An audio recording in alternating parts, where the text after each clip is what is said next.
कैसे इस गरीब घर जमाई ने 50 करोड़ का हीरा गिफ्ट किया। ये गरीब लड़का बड़े बड़े बिजनेसमैन और माफिया डॉन से जूते साफ करवा सकता है। ये किसी 7 स्टार होटल में जाकर लाखों का बिल बिना पे किए निकल सकता है। और यही लड़का 20 रुपए का नींबू पानी भी उधार में पीता है। यही तो औकात है तेरी। वक्त वक्त की बात है। लोग पैसे खर्च करके इस कहानी को सुनना चाहते हैं, पर आज और अभी ये आपको मिल रही है फ्री में सुनने के लिए। से पहले कि ये वीडियो डिसअपियर हो जाए, नीचे दी गई इंस्टॉल लिंक पर क्लिक करके पॉकेट FM डाउनलोड कर सुनिए ये पूरी कहानी, या बने रहिए हमारे साथ। हेलो अम्मी, यहाँ एक बहुत बड़ी गड़बड़ हो गई है। वो हमेशा बहुत बड़ी प्रॉब्लम ही क्रिएट करते हो। हाँ बोलो, अब क्या हुआ? वो मैं एक्चुअली डैडी जी के साथ एक एंटीक शॉप में आया था, तो यहाँ एक मूर्ति गिर गई और अब ये लोग पैसे मांग रहे हैं 30 लाख रुपए। What? 30 lakhs? वो भी एक स्टैचू के लिए? Gautam, are you serious?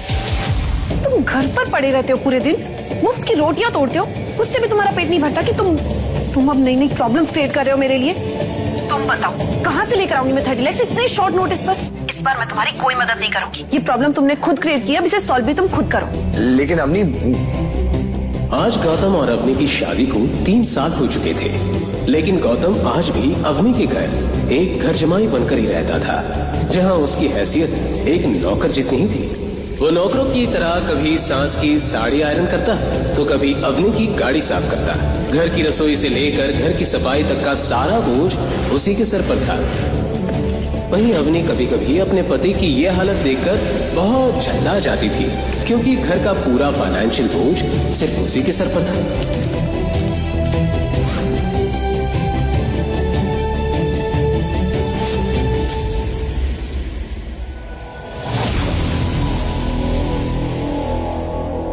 लेकिन अम्मी, ये स्टैचू पापा के हाथ से टूटा है, इसमें मेरी क्या गलती है? मुझे समझाने का मौका तो दिया होता, बिना मेरी बात सुने फोन काट दिया तुमने।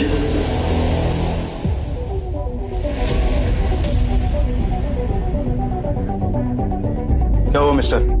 1 घंटा हो गया, लेकिन अभी तक ना पैसे आए और ना तुम्हारी मदद के लिए कोई आदमी। ऊपर से बुढ़ा शॉप से भागने की कोशिश कर रहा था। वो तो अच्छा हुआ गार्ड्स की नजर उन पर पड़ गई, वरना ये तो रफू चक्कर होने का पूरा प्लान बना चुके थे। देखिए मिस्टर, 2 बज रहे हैं, अगर 5 बजे तक तुमने इस एंटिक स्टैचू के पैसे नहीं भरे तो मैं पुलिस को बुला के इस बुढ़े को अंदर करवा दूंगा, और इन बॉडीगार्ड से तुम दोनों की खातिरदारी कर लेंगे। समझ में आई मेरी बात? जी सर, समझ में आई, बस 2 मिनट दीजिए, हम फिगर आउट करते हैं। पापा जी, ये हमें यहाँ पेमेंट किए बिना जाने नहीं देंगे। लेकिन मैं जेल नहीं जाना चाहता, प्लीज तुम कुछ करो ना। तुम मेरे बदले जेल चले जाओ। वैसे भी मेरे परिवार ने 3 साल तक तुम्हें रहने के लिए छत दी है, इतना तो कर सकते हो ना तुम मेरे लिए। डैडी जी, मैं जेल तो चला जाता, पर ये लोग काफी स्ट्रिक्ट है, ऐसे नहीं छोड़ेंगे। आपने देखा नहीं वो मैनेजर कैसे धमकी देके चला गया? तो फिर पैसे दे दो ना इन्हें। 30 लाख देने, मेरे जेब में 30 फूटी कौड़ियां नहीं है। मैं नहीं कमाता, मुझे खर्चे के लिए भी अवनी पैसे देती है। मेरे पास तो यही है, न नौकरी है न पैसे, कैसे चुकाऊंगे? तो तुम अवनी को फोन करो, मैंने उसे फोन किया था, उसने फोन काट दिया बिना सुने। यूजलेस दामाद हो तुम एकदम। अपनी बात मेरी बेटी के सामने रख भी नहीं सकते। तुम उसे कॉल करो, मैं बात करता हूँ।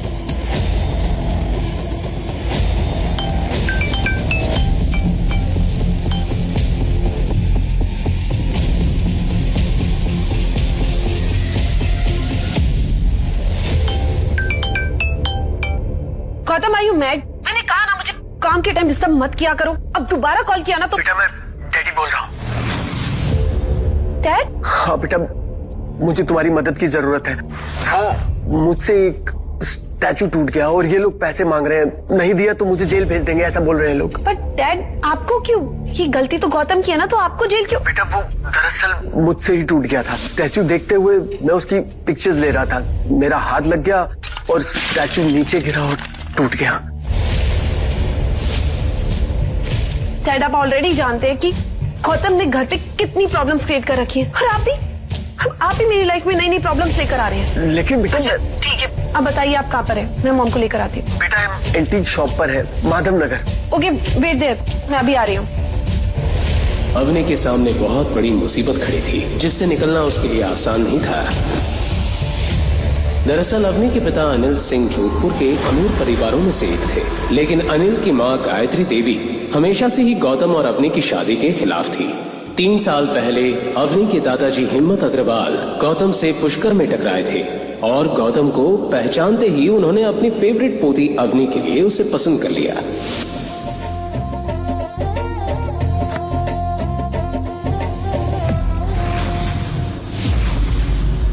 अवनी अपने दादाजी से बहुत प्यार करती थी और उनकी किसी भी बात को टाल नहीं सकती थी।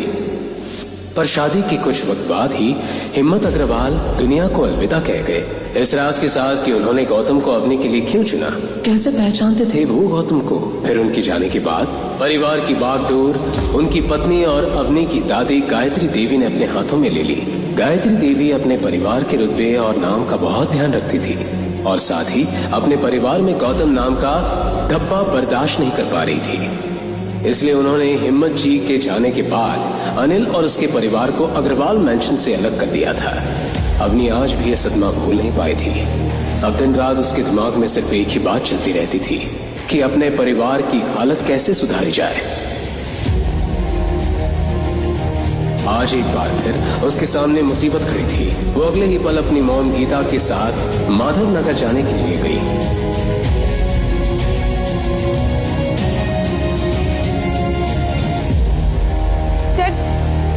अब ठीक तो है ना?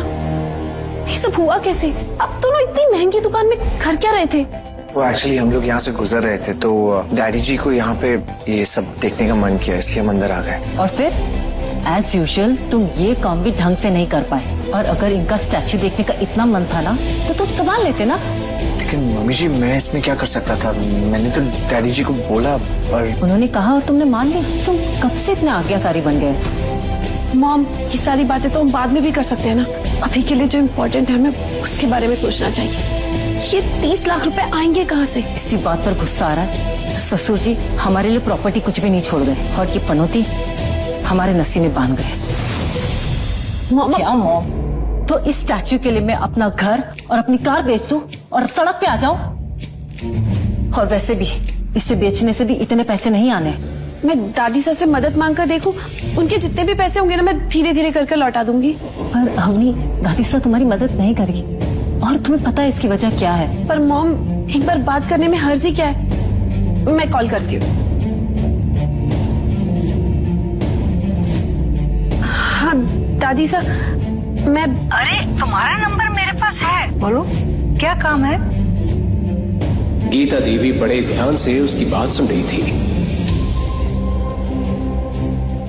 हाँ ठीक है, मैं तुम्हें पैसे दे दूंगी, लेकिन इसके बदले में तुम्हें मेरी एक शर्त माननी पड़ेगी। शर्त?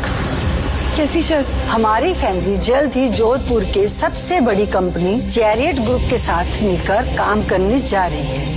अगर आज भी तुम्हारी आंखों में मेरे लिए कोई इज्जत है या मुझे अपनी दादी मानती हो तो अभी के अभी तुम गौतम को तलाक दे दो और चैरियट ग्रुप के चेयरमैन के बेटे कबीर के साथ शादी कर। दादी साहब, आप ऐसा कैसे बोल सकती हैं?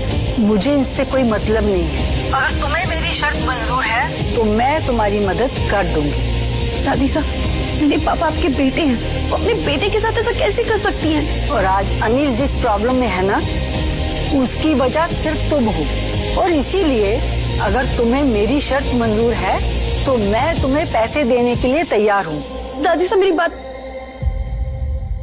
अम्मी प्लीज डोंट वरी, मैं कुछ करता हूँ। अब क्या करोगे तुम? इतनी बड़ी रकम बाहर जाके भीख मांग के लाओगे क्या? अवनी, तुम मेरी बात सुनो। तुम आज ही के आज इस आदमी से तलाक ले लो। ये तेरी लाइफ से आउट तो फिर दादी साहब हमें अपने घर में एंट्री दे देगी। और वैसे भी कबीर तुम्हारा दोस्त है। गीता देवी को अब कबीर के सिवा कोई रास्ता नजर नहीं आ रहा था, लेकिन कबीर का एक ऐसा सच था जिसे अवनी अच्छे से जानती थी। दरअसल कबीर चैरियट ग्रुप का वाइस चेयरमैन शेखर आनंद का इकलौता बेटा था जो बचपन से ही अय्याश था। लड़कियां उसकी कमजोरी थी, इसलिए हर तीसरे चौथे दिन कोई ना कोई नई लड़की उसका शिकार हो जाती थी। यूं तो उसके ऊपर बहुत सारे केस भी हुए, लेकिन शेखर आनंद के रुतबे और पैसे के आगे किसी पुलिस वाले की भी नहीं चली। कबीर ने कई बार अवनी पर भी अपने हाथ आजमाने की कोशिश की थी। वो कॉलेज में भी अवनी के आगे पीछे ही घूमता रहता था, लेकिन अवनी ने कभी उसे घास तक नहीं डाली थी।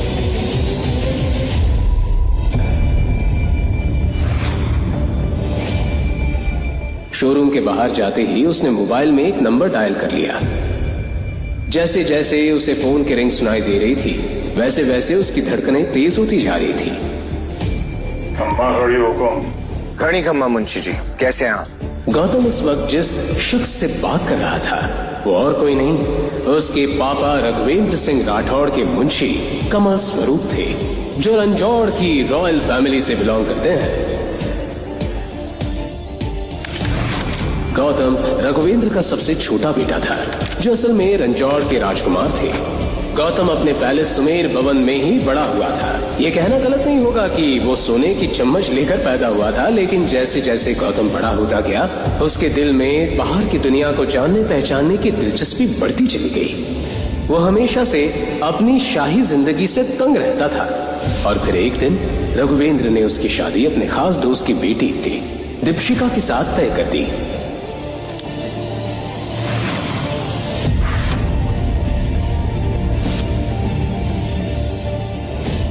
हालांकि दीपशिका गौतम की बचपन की दोस्त थी। वो उससे प्यार नहीं करता था, पर उसकी फैमिली कुछ सुनना नहीं चाहती थी।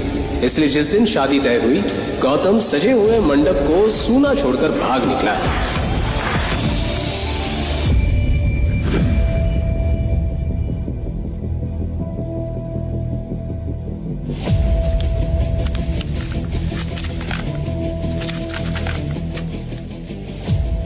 सुमेर भवन में आज ही वो मंडप उसी तरह से सजा हुआ था। मैं तो चौंका हूँ, मस्तानी बहुत याद आवे है। हुक्म, जब से आप गए हो महल सुना हो गया है। और मुंशी जी, मैं एक मुसीबत में हूँ, आपकी मदद की जरूरत है। हम जानते हैं आप किस मुसीबत में फंसे हो। ये मुंशी तो ये भी जाने हैं कि आप इस वक्त हो कहाँ, किस फैमिली के घर जमाई बनकर रह रहे हो। आपकी सास, ससुर और पत्नी सबके बारे में इस मुंशी के पास पक्की खबर है। गौतम पिछले 4 साल से अपने परिवार और रंजौर से दूर भाग रहा था, लेकिन उसके पापा उसकी एक चीज पर नजर रखे हुए थे। ठीक है, तो मुझे 30 लाख की सख्त जरूरत है, मुझे जल्द से जल्द चाहिए। हुकुम, ऐसा क्यों कर रहे हो? आप एक राजकुमार होके किसी के घर का काम कर रहे हो, झूठा गंदे बर्तन साफ कर रहे हो। समर भगवान। मुंशी जी, मुझे इस बारे में कोई बात नहीं करनी है। मैं सिर्फ इतना जानना चाहता हूँ कि आप मेरी मदद करेंगे कि नहीं। हुकुम, 30 लाख तो हम आपको दे देंगे, लेकिन बड़े हुकुम की वही शर्त है। क्या शर्त है? आपको दीपशिका से शादी करनी होगी। मुंशी जी, मेरी शादी हो चुकी है, मैं दीप्ति से कैसे शादी कर सकता हूँ? ये पॉसिबल नहीं है। बड़े हुकुम, आपकी शादी को शादी नहीं मानते। आपका समर भवन से चले जाने के बाद बड़े हुकुम के ऊपर कई सवाल उठे। ये मुंशी अपने मालिक की बात के खिलाफ नहीं जा सकता। पैसों के बदले आपको अपनी पत्नी को तलाक देना होगा और दीपशिका बिटिया से शादी करनी होगी। मना करता उससे पहले ही सामने अवनी का चेहरा घूमने लगा, जो अपनी जान जोखिम में डालकर कबीर जैसे अय्याश लड़के से मदद मांगने जा रही थी। ठीक है मुंशी जी, मुझे मंजूर है, लेकिन मुझे 1 साल का वक्त चाहिए। मैं खुद ही अवनी को छोड़ दूंगा और बड़े हुकुम जिससे चाहते हैं मैं उससे शादी कर लूंगा। जहाँ 4 साल आपका इंतजार किया है, वहाँ 1 साल और सही। बड़े हुकुम भी ये बात सुनकर खुश हो जाएंगे। लेकिन मेरी भी एक कंडीशन है। इस 30 लाख के साथ साथ मुझे एक और चीज चाहिए, मुझे चैरियट ग्रुप चाहिए। Chariot group? लेकिन क्यों? ये सब मैं आपको बाद में समझाऊंगा। हुकुम, आपको शायद अभी बताना पड़ेगा, क्योंकि ये मुंशी इस वक्त चैरियट ग्रुप के बाहर ही खड़ा है। क्या आप चैरियट ग्रुप के बाहर हैं? हाँ हुकुम, यहाँ तो काम पड़ता ही रहता है। आप यहाँ आ जाइए, तब तक मैं चैरियट खरीदने की डील का प्रोसेस शुरू करता हूँ। ठीक है मुंशी जी, मैं भी आ रहा हूँ। अरे भैया रुकिए रुकिए, मैं बताता हूँ, चलिए आगे लीजिए, जल्दी लीजिए। गौतम को देखते ही मुंशी जी की आंखों की कोर गीली हो चुकी थी। भैया रोको रोको रोको रोको। जिस गौतम को दुनिया पिछले 4 साल से एक नॉर्मल सा इंसान समझ रही थी, उसका सच आज सिर्फ मुंशी जी ही जानते थे। गौतम आज भी इतने पैसे का मालिक था कि चैरियट जैसी 10 कंपनीज को वो पलक झपकते ही खरीद सकता था।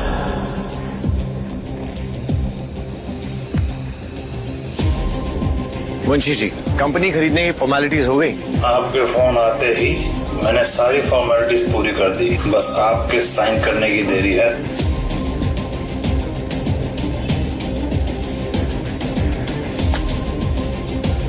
गुड, आपको मेरा एक और काम करना होगा। इस कंपनी का चेयरमैन है शेखर आनंद और उसका एक बेटा है बिगड़ा हुआ कबीर आनंद। मैंने सुना है शेखर आनंद के इशारे के बिना इस कंपनी में पत्ता तक नहीं हिलता। बिल्कुल सही। नाइस। तो मुझे लगता है शेखर आनंद ने काफी काम कर लिया है, अब उसे आराम की जरूरत है। दूसरी तरफ अग्नि की टेंशन बढ़ती जा रही थी। उसके सामने कबीर से मदद मांगने के सिवा कोई रास्ता नहीं था। इधर गौतम और मुंशी जी को ऑफिस के अंदर देखते ही एक 32 साल की औरत ने उन्हें केबिन के बाहर रोक दिया। तुम दोनों अंदर कैसे आ गए, वो भी बिना किसी से पूछे? यह औरत शेखर आनंद की पर्सनल सेक्रेटरी शालिनी थी, जो मुंशी जी की पहचान से वाकिफ नहीं थी। मैं यहाँ के चेयरमैन मिस्टर गुप्ता से मिलने आया हूँ। मिस्टर अभिनव गुप्ता इस कंपनी के वाइस चेयरमैन हैं और वो तुम जैसे सेल्समैन से बिना अपॉइंटमेंट के नहीं मिलते हैं। तो अब यहाँ से निकलो वरना मैं सिक्योरिटी बुलाऊं। सिक्योरिटी। गौतम के फोन पर अग्नि का फोन आने लगा। इससे पहले कि वो फोन उठाकर जवाब देता, उसका मोबाइल लो बैटरी के कारण स्विच ऑफ हो गया। तुम जानती भी हो किससे बात कर रही हो? ये है जोधपुर के मुंशी जी। मुझे लेट हो रहा है, गुप्ता जी को बुलाइए प्लीज। हेलो। अभिनव गुप्ता मुंशी जी को अच्छे से जानता था। वो अपने काम छोड़कर तुरंत अपने केबिन से बाहर आ गया। देखो, मैं तुम दोनों को लास्ट वार्निंग दे रही हूँ। मिस कामिनी, ये तरीका है आपका गेस्ट से बात करने का? सॉरी सर, लेकिन शट अप। तुम्हें पता है ना, तुम्हारी इस बदतमीजी की वजह से तुम्हें इस कंपनी से निकाला जा सकता है।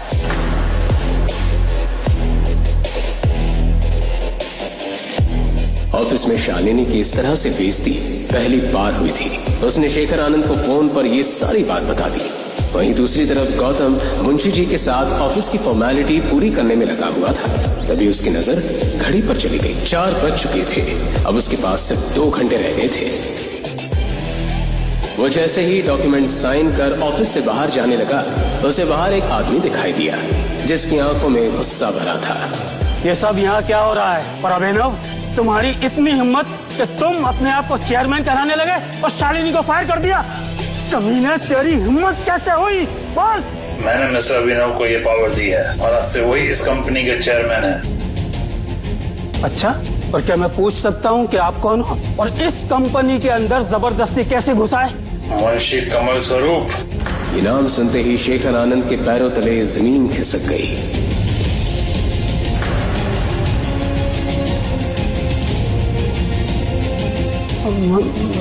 मिस्टर कमल, आपने मुझे पहले नहीं बताया। आप मुझे पहले इन्फॉर्म कर देते तो। हाँ, एक काम करते हैं, आप मेरे केबिन में चलिए, वहां चल के बात करते हैं। हाँ? मिस्टर आनंद, बातचीत का वक्त निकल चुका है। इस कंपनी के आड़ में आप क्या काले धंधे चला रहे हैं हमें अच्छे से पता है।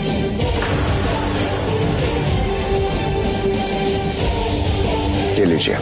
गौतम ने उनके हाथ में एक लेटर थमा दिया जिसमें साफ लिखा था कि कंपनी का नया ओनर अब गौतम था।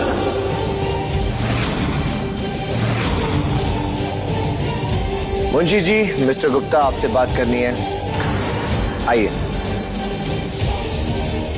मिस्टर अभिनव, आज से आप इस कंपनी के चेयरमैन हैं। इस कंपनी के सारे फैसले आप ही लेंगे। मुंशी जी। जी हुकुम। मुझे देर हो रही है, मेरा चेक दे दीजिए।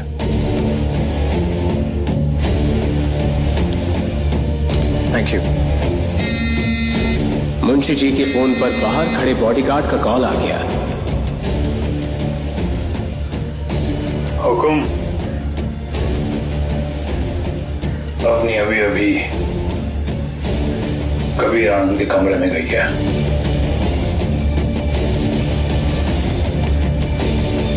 गौतम ये बात अच्छे से जानता था कि कबीर ने अवनी को अपने कैबिन में क्यों बुलाया था।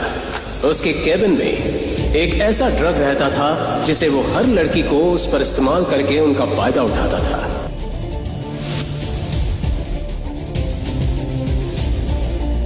कम इन। अवनी, कम।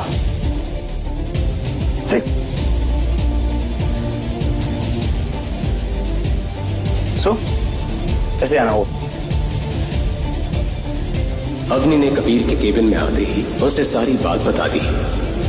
गौतम की आंखों में बेचैनी बढ़ती जा रही थी। अवनी, इतनी बड़ी बात हो गई और तुम मुझे भी बता रही हो? ये सब तो तुम्हें बहुत पहले बता देना चाहिए था। अभी नहीं कबीर, मैं ड्रिंक नहीं करती। ये क्या बात हुई? तुम यहाँ तक आई हो, तुम्हें एक ड्रिंक तो लेना पड़ेगा। नहीं कबीर, मुझे बस पैसे लेकर जल्द से जल्द शॉप पर पहुंचना है। ओ हाँ, तुम्हारे पापा तुम्हारा वेट कर रहे होंगे ना? मैं भी तुम्हें चेक देता हूँ। वेट। तुम ड्रिंक नहीं करोगी तो मुझे बहुत बुरा लगेगा।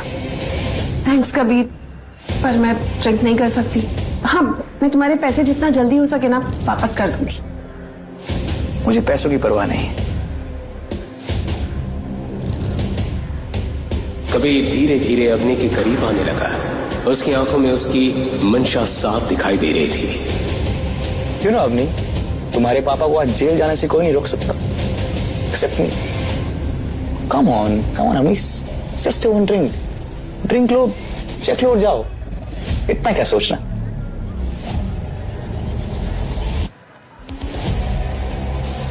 ड्रिंक करने के बाद तुम पक्का मुझे चेक दे दोगे ना? ऑफ कोर्स, पैसा मेरे लिए इतनी बड़ी बात नहीं है।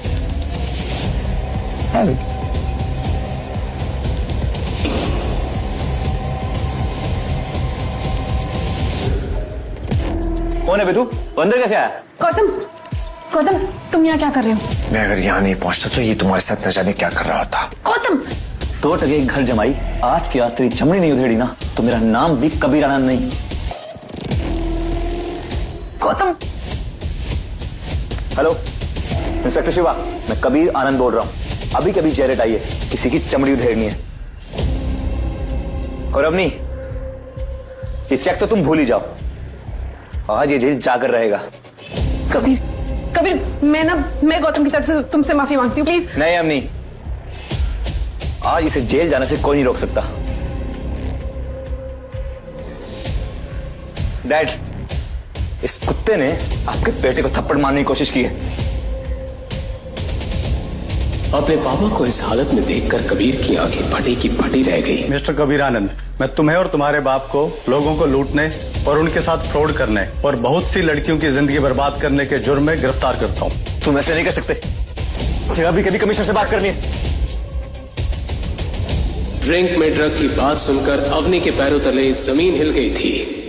आज कबीर के काले चिट्ठों का टाइम पूरा हो चुका था। अब घबराने की कोई जरूरत नहीं है। उन्हें उनके किए की सजा मिल चुकी है। डैडी जी को बचाने के लिए मैंने पैसों का इंतजाम कर लिया है। लेकिन इतना बड़ा अमाउंट तुमने इतनी जल्दी कैसे अरेंज किया? तुम्हें ये चेक किसने दिया? वो मैंने अपने एक दोस्त से उधार लिया है। उसकी कंपनी में बहुत सारा फायदा हो गया था तो उसने मुझे उधार दे दिया।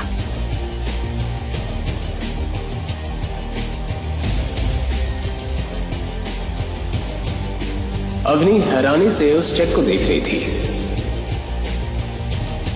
हम ये पैसे आराम से वापस कर सकते हैं। उसे पैसों की जल्दी नहीं है।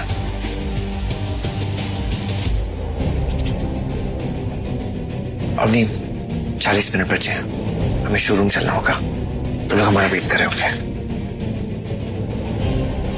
10 मिनट रह गए हैं और तुम्हारे दामाद और बेटी भी गायब हैं। मुझे नहीं लगता तुम लोग पैसे दे पाओगे, इसीलिए जेल जाने के लिए तैयार है। अवनी बेटा, पैसों का कुछ इंतजाम हुआ? मेरा तो जी गले तक आ गया है। मॉम, डोंट वरी, ये रहा चेक।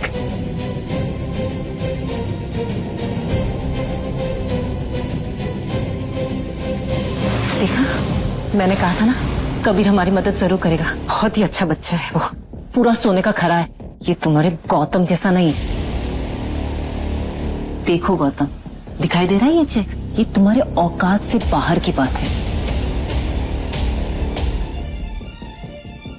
कबीर मेरी बेटी का दोस्त है, मेरी बेटी, और तुम अब आज के आज ही मेरी बेटी को तलाक दे दो। अब मैं अपनी बेटी की जिंदगी तुम्हारे जैसे निकम्मे के साथ नहीं देख सकती। मॉम, ये पैसे मुझे गौतम ने दिए हैं, कबीर ने नहीं।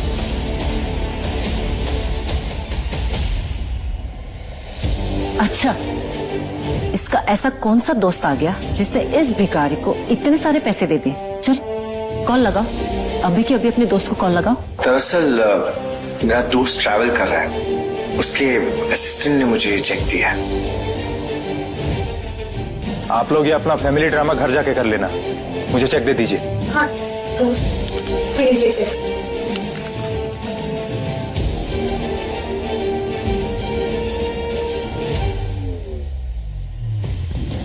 मॉम, कबीर ने पैसों के बदले मेरे साथ जबरदस्ती करने की कोशिश की,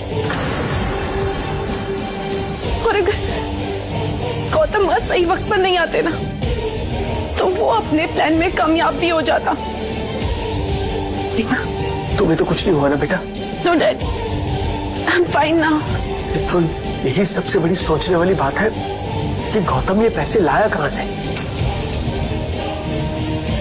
मॉम, ये सब बातें हम घर चलकर करते हैं ना, मैनेजर हमें ही देख रहा है। मॉम, अभी के लिए हमारी जितनी भी सेविंग्स है हम वो दे देते हैं, बाकी के पैसे मैं धीरे धीरे गौतम को लौटा दूंगी। ठीक है, पहले इससे भी तो पूछो कि इसका अमीर दोस्त बाद में हमसे बाकी के पैसे ले लेगा कि नहीं, क्योंकि सेविंग्स के तो सिर्फ 5 लाख है, कहीं वो मना कर दे तो? नहीं मॉम, उसे पैसों की फिलहाल कोई जल्दी नहीं है। तो फिर ठीक है, हम बाद में ही दे देंगे। लेकिन मॉम, अभी के लिए हम 5 लाख तो दे सकते हैं ना? हाँ बिल्कुल, मैं तुम्हारे नकारे पति की तरह किसी पे बोझ नहीं बनना चाहती।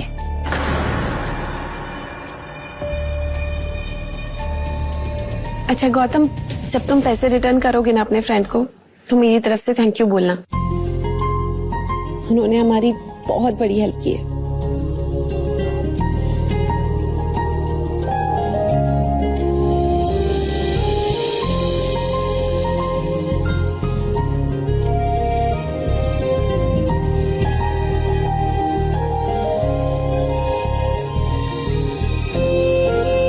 पिछले 4 सालों में गौतम घर का काम करने और खाना बनाने में इतना माहिर हो चुका था कि उसे किसी भी राजस्थानी डिश बनाने में टाइम नहीं लगता था।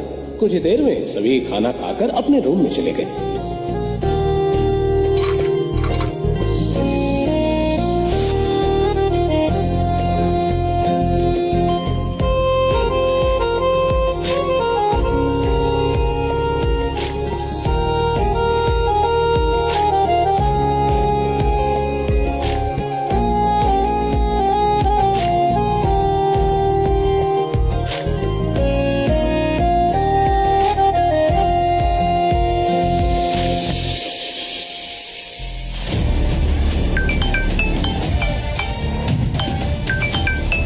सॉरी सर, मैंने आपको डिस्टर्ब किया। दरअसल अपॉइंटमेंट लेटर पे आपकी साइन चाहिए थी।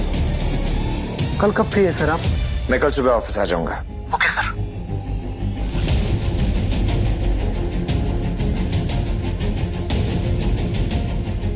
अरे जीजा साहब, आप यहाँ कहीं रास्ता तो नहीं भूल गए? क्योंकि लूजर्स के लिए इस कंपनी में कोई जगह नहीं। दरअसल उसके सामने खड़ी लड़की और कोई नहीं, अवनी की कजिन शनाया थी। शनाया बचपन से ही अवनी को पसंद नहीं करती थी। इसकी ही कई वजहें थी। अवनी का दिमाग बचपन से ही बहुत तेज था, वो दिखने में बहुत सुंदर थी। अवनी की शादी गौतम जैसे लूजर से होने के बाद शनाया सबसे ज्यादा खुश हुई थी। 1 मिनट,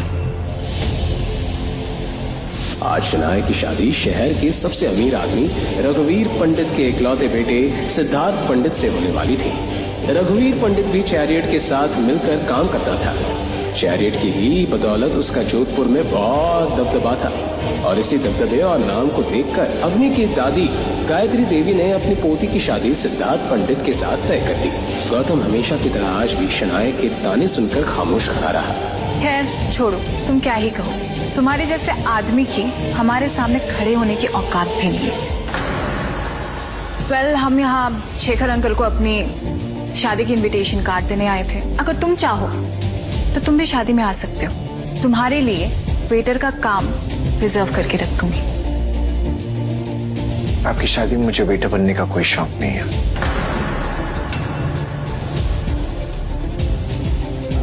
अच्छा, तो ये है गौतम द घर जमाई। बहुत सुना है तुम्हारे बारे में। तुम वही हो ना जो अपनी पत्नी के टुकड़ों पर पलते हो। आज फाइनली दर्शन हो ही गया। वैसे फॉर योर काइंड इन्फॉर्मेशन, इस बिल्डिंग में ना तुम्हारे जैसे लूजर्स की जगह नहीं है। तो तुम मैं एक्चुअली यहाँ पे जॉब मांगने आया था। नौकरी? सीरियसली? यहाँ झाड़ू पोछे के लिए कोई वैकेंसी नहीं है। शनाया, लगता है ये गार्ड के जॉब के लिए आए हैं। All the best. वैसे नौकरी लगने के चांसेस कम लग रहे हैं। एक काम कर, ये ले, रख ले, काम आएगा। ये तो वक्त ही बताएगा कि ये किसके काम आने वाला है। इसे संभाल के रखना, बहुत जल्द तुम्हारे काम आने वाला है। क्या कहा तुमने? तुम्हारी हिम्मत कैसी हुई मेरे से ऐसे बात करने की? इसके बाद जो कुछ भी कहना, जो कुछ भी करना, सोच समझ के करना, समझे तुम? क्या क्या कर लेगा बे तू?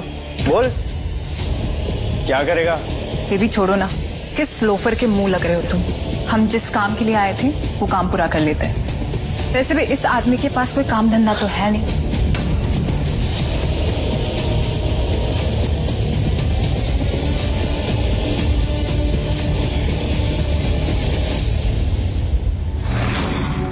वहीं शनाया और सिद्धार्थ चेयरमैन के केबिन के साइड में आकर खड़े हो गए। सिद्धार्थ के दिमाग में अभी तक गौतम की कही हुई बात चल रही थी। छोड़ो ना बेबी, तुम अभी तक उस घर जमाई के बारे में सोच रहे हो। शनाया, उस घर जमाई ने गलत आदमी से पंगा लिया। वहीं दूसरी तरफ गौतम सीधे अभिनव के केबिन में चला गया। Please come sir. Thank you so much Gupta ji. एक बात बताइए, आप ये रघुवेंद्र पंडित और उसके बेटे सिद्धार्थ पंडित को जानते हैं? हाँ सर, जानता हूँ। रघुवीर जी हमारी कंपनी के साथ बहुत सालों से काम कर रहे हैं। ठीक है, आज के बाद से रघुवेंद्र पंडित की कंपनी के साथ चैरियट ग्रुप काम नहीं करेगा। उनके साथ जो भी डील्स होने वाली है सब कैंसिल कर दी जाए और उन्हें इन्फॉर्म कर दिया जाए कि जो लोग दूसरों की इज्जत नहीं करते, हम उनके साथ काम नहीं करते। क्योंकि काम जो होता है वो औकात देखकर नहीं, हालात देखकर दिया जाता है।